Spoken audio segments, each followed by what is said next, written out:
बिस्मिल्लाहिर्रहमानिर्रहीम। अस्सलाम वालेकुम 9th class. Hope so you are all doing well. Chapter 3 हमारा कंप्लीट हो चुका है, एक्सरसाइज समेत हमने उसको पढ़ लिया। आज हम एक न्यू चैप्टर स्टार्ट करने जा रहे हैं, structure of molecules, chapter number 4। ठीक, और आज के लेक्चर में जस्ट हम इंट्रोडक्शन देखेंगे, केमिकल बॉन्ड्स होते क्या हैं, इनकी टाइप्स क्या हैं, जस्ट डेफिनेशन देखेंगे, फिर लॉन्ग जो है वो हम इंशाल्लाह नेक्स्ट में देखेंगे। सबसे पहली बात, अगर स्ट्रक्चर ऑफ मॉलिक्यूल्स की बात की जाए तो स्ट्रक्चर की नीड क्यों है। आपको जो 118 एलिमेंट्स पीरियोडिक टेबल में नज़र आते हैं वो सारे एज सच क्यों नहीं पाए जाते, वो नेचर में यूं ही होने चाहिए थे। ठीक, तो ये टॉपिक है, why do atoms form chemical bonds. क्यों ज़रूरत है? ज़रूरत इसलिए है कि कायनात की हर चीज़ अपने आप को स्टेबलाइज करना चाहती है। ठीक, और स्टेबल वो तब होते हैं जिस टाइम पे वो एक मिनिमम एनर्जी पे आ जाते हैं ना, वो तब इस टाइम पे स्टेबल होते हैं। आपने एक चीज़ गौर की होगी कि एटम के स्ट्रक्चर में भी जो न्यूक्लियस के करीब तरीन इलेक्ट्रॉन्स थे वो स्टेबल थे। ठीक है ना, तो जो लोअर एनर्जी पे, वो लोएस्ट एनर्जी वाले होते हैं, जो लोअर एनर्जी पे हैं वो इस यूनिवर्स में स्टेबल हैं। तो ये जो सारे एलिमेंट्स हैं वो अपने आप को स्टेबलाइज करना चाहते हैं जस्ट, और स्टेबलाइज करने के लिए इनका ये जो केमिकल्स का है रूल, वो ये है कि अपने वैलेंस शेल में ये अपने 8 इलेक्ट्रॉन्स को पूरा करते हैं। इसलिए इस रूल को, 8 इलेक्ट्रॉन्स अटेन करने की जो कोशिश है, इसको कहते हैं ऑक्टेट रूल। ठीक है, ये वर्ड हमने पढ़ा कि ये एक यूनिवर्सल फैक्ट है कि ये सब अपने अपने आप को स्टेबल करना चाहते हैं, और ये आपके ऑक्टेट रूल की डेफिनेशन है क्लास। ये आपका शॉर्ट क्वेश्चन भी एक्सरसाइज में, मतलब आप लोग साथ ही साथ शॉर्ट क्वेश्चंस भी कर सकते हैं, सब कुछ चैप्टर के अंदर ही होता है। ऊपर एक और वर्ड आपको नज़र आ रहा है डुप्लेट रूल के नाम से। ठीक है, ऑक्टेट रूल और डुप्लेट रूल अब क्या है?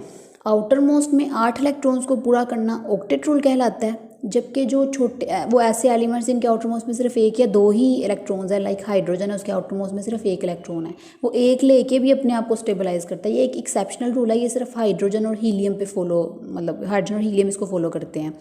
हाइड्रोजन और हीलियम के आउटर मोस्ट में ऑलरेडी 2 इलेक्ट्रॉन्स होते हैं, 2 डुप्लेट से 2। ठीक है, जो आउटर मोस्ट में 2 करके स्टेबलाइज हो रहे हैं वो हाइड्रोजन और हीलियम है। इस रूल को कहते हैं, इस तरह स्टेबिलिटी गेन करने वाले रूल जो है उसको कहते हैं डुप्लेट रूल, जबकि 8 इलेक्ट्रॉन्स को पूरा करके जो स्टेबिलिटी को गेन करते हैं उसको कहते हैं ऑक्टेट रूल। ठीक है, an atom can accommodate 8 electron in its valence shell in 3 ways. ठीक है, अब 3 तरह से अपने आउटर मोस्ट में ये 8 इलेक्ट्रॉन्स को पूरा कर सकते हैं। या अपने आउटर मोस्ट में जो वैलेंस इलेक्ट्रॉन है वो इलेक्ट्रॉन किसी को दे के अपना इलेक्ट्रॉन जो है वो पूरा कर सकते हैं ऑक्टेट। नेक्स्ट मैं आपको सोडियम की एग्जांपल दिखाऊंगी, इसके आउटर मोस्ट में सिर्फ 1 इलेक्ट्रॉन है। जब वो अपना एक भी दे देगा ना तो अब उसका आउटर मोस्ट वो रहेगा ही नहीं, उसका आउटर मोस्ट सेकंड शेल बन जाएगा, सेकंड शेल में 8 इलेक्ट्रॉन्स पूरे होंगे। या ये तरीका वो कर सकते हैं, या वो ये कर सकते हैं by giving electrons bye gaining electrons, या वो ये कर सकते हैं कि इलेक्ट्रॉन्स को गेन करके ये काम कर सकते हैं। ठीक है, इलेक्ट्रॉन्स को गेन करके, जैसे क्लोरीन की एग्जांपल आपको वो दिखाएगा, इसके आउटर मोस्ट में 7 इलेक्ट्रॉन्स हैं, वो 1 इलेक्ट्रॉन लेके फिर भी 8 पूरे कर लेता है। या थर्ड जो तरीका वो क्या है, बाय शेयरिंग इलेक्ट्रॉन्स। ठीक है, ये 3 तरीके हैं, गेन करके इलेक्ट्रॉन को, लूज़ करके इलेक्ट्रॉन को, या शेयर करके। किसी भी तरीके से बस मकसद ये है अपने आउटर मोस्ट में अपने 8 इलेक्ट्रॉन्स को पूरा करना, इसको ऑक्टेट रूल कहते हैं। ठीक है, अब केमिकल बॉन्ड क्या होता है? अपने इसी तरह ऑक्टेट रूल को जब ये पूरा करते हैं, इस दौरान जिसके साथ ये बॉन्डिंग कर रहे हैं वो minimum force of attraction atoms के दरमियान में जो उनको जोड़ के रखती है उसको कहते हैं chemical bond. A chemical bond is defined as a force of attraction between atoms that holds them together in a substance. जो इनको जोड़ के रखती है ना फोर्स, उसको कहते हैं केमिकल बॉन्ड। ठीक है, और जो इलेक्ट्रॉन्स इन्वॉल्व होते हैं केमिकल बॉन्ड बनाने के लिए वो सिर्फ वैलेंस इलेक्ट्रॉन्स होते हैं क्लास। वैलेंस इलेक्ट्रॉन्स का मतलब है जो सबसे आउटर मोस्ट शेल है ना, ठीक है, जिसमें वैलेंस, जिसकी वजह से वैलेंसी होती है। आउटर मोस्ट शेल में जितने नंबर ऑफ इलेक्ट्रॉन्स पाए जाते हैं उसको कहते हैं वैलेंस इलेक्ट्रॉन्स। वही सिर्फ पूरी केमिस्ट्री में आप यही देखेंगे, सिर्फ वैलेंस इलेक्ट्रॉन्स बॉन्ड फॉर्मेशन में इन्वॉल्व होते हैं। जो इनर शेल के इनर शेल के इलेक्ट्रॉन्स होते हैं ना वो इन्वॉल्व नहीं होते, उनको कहते हैं। अब जो इलेक्ट्रॉन पार्टिसिपेट कर रहे हैं उनको कहते हैं, वो जो बनाते हैं उनको बॉन्ड पेयर्स कहते हैं फिर। ठीक है, अब कितनी तरह का केमिकल बॉन्ड बन सकता है? केमिकल बॉन्ड इस बेस पे कि आइदर वो गेन कर रहे हैं, वो डोनेट कर रहे हैं इलेक्ट्रॉन्स को, या वो शेयर कर रहे हैं, किसी भी तरीके से अपना ऑक्टेट रूल जैसे भी वो पूरा कर रहे हैं। इस बेस पे जो बॉन्ड्स हैं उनकी 4 टाइप्स हैं class. Ionic bond, chemical bond results from the complete transfer of one or more electrons from one atom to another atom. जैसे मैंने आपको भी बताया ये डिटेल में भी डिस्कस करेंगे हम आज, जस्ट आप उनकी डेफिनेशंस को याद करेंगे क्लास, और साथ एग्जांपल भी नीड नहीं है अभी, आज इंट्रोडक्टरी लेक्चर है आपका। तो आयनिक बॉन्ड एक ऐसा बॉन्ड है, जैसे मैंने अभी कहा था कि सोडियम के आउटर मोस्ट, अब आप कन्फिग्रेशन सीख चुके हैं, काफ़ी चीज़ें आप सीख चुके हैं। आप अभी सोडियम की कन्फिग्रेशन जब करेंगे तो आप देखेंगे इसके आउटर मोस्ट में एक इलेक्ट्रॉन है, बजाय इसके वो साथ ले, वो अपना एक भी डोनेट कर देता है, मतलब एक भी ट्रांसफ़र कर देता है दूसरे एलिमेंट्स की तरफ। तो मैंने ये भी कहा था कि क्लोरीन के आउटर मोस्ट में साथ हैं, तो सोडियम अपना एक इलेक्ट्रॉन क्लोरीन को दे देता है, सोडियम भी स्टेबल हो जाता है, क्लोरीन भी स्टेबल हो जाता है। तो इस तरह का बॉन्ड जो कंप्लीट ट्रांसफ़र ऑफ इलेक्ट्रॉन से बनता है उसको कहते हैं ionic bond. The second one is covalent bond, ऐसा बॉन्ड जो इलेक्ट्रॉन की शेयरिंग से बनता है, मतलब किसी के आउटर मोस्ट में अगर 4 हैं, दूसरे के आउटर मोस्ट में भी 4 हैं, वो कहेंगे कि बजाय इसके कि हम 4 एक दूसरे को दे लें, हम शेयर कर लेते हैं, शेयर करके दोनों अपना ऑक्टेट पूरा कर लेते हैं। जब शेयर करके ऑक्टेट पूरा किया जाता है तो उसको हम कोवेलेंट बॉन्ड कहते हैं।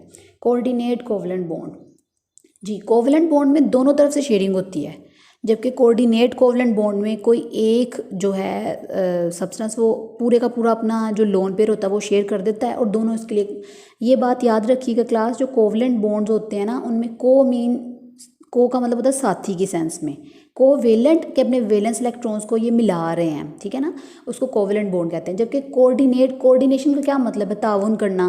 कोऑर्डिनेट कोवेलेंट बॉन्ड का मतलब है कि दूसरे के पास कुछ नहीं था, लेकिन उस पहले वाले ने कहा चलो मैं अपना शेयर मैं कर लेता हूँ, लेकिन काउंट हम दोनों के लिए ही करेंगे, ठीक है। वो जो शेयर करते हैं ना वो दोनों के लिए काउंट होता है, ठीक हो गया, उसको कहते हैं कोऑर्डिनेट कोवेलेंट बॉन्ड। डिटेल्स हम पढ़ लेंगे, इसमें कोई कन्फ्यूजन नहीं होनी चाहिए आपको, जस्ट डेफिनेशन देखें आज आप। मेटेलिक बॉन्ड, जो मेटल्स के बिटवीन बॉन्ड है, simply at bond form between with in metals due to positively charge metals ions and mobile electrons. तो क्लास जब पीरियोडिक टेबल बिल्कुल लेफ्ट टू राइट हम चलते हैं, लेफ्ट पे जो सारी की सारी पड़ी हुई हैं आपके पास मेटल्स हैं, ठीक है। मेटल्स की एक प्रॉपर्टी होती है, ये इलेक्ट्रोपॉजिटिव होती हैं। इलेक्ट्रोपॉजिटिव मीन ये अपने आउटर मोस्ट इलेक्ट्रॉन को लूज़ करने की सलाहियत रखती हैं।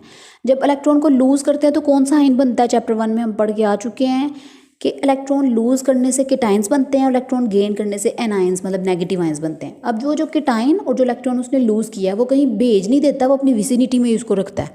इनके दरमियान में जो फोर्सेस पाई जाती हैं, मोबाइल इलेक्ट्रॉन्स और दरमियान में जो पॉजिटिव चार्ज केटाइन बन गया इलेक्ट्रॉन लूज़ करने के बाद, इनके दरमियान में जो फोर्सेस पाई जाती हैं ना, इसको कहते हैं मेटेलिक बॉन्ड, जो कि मेटल्स को होल्ड कर, मेटल के एटम्स को होल्ड करके रखता है, ठीक है।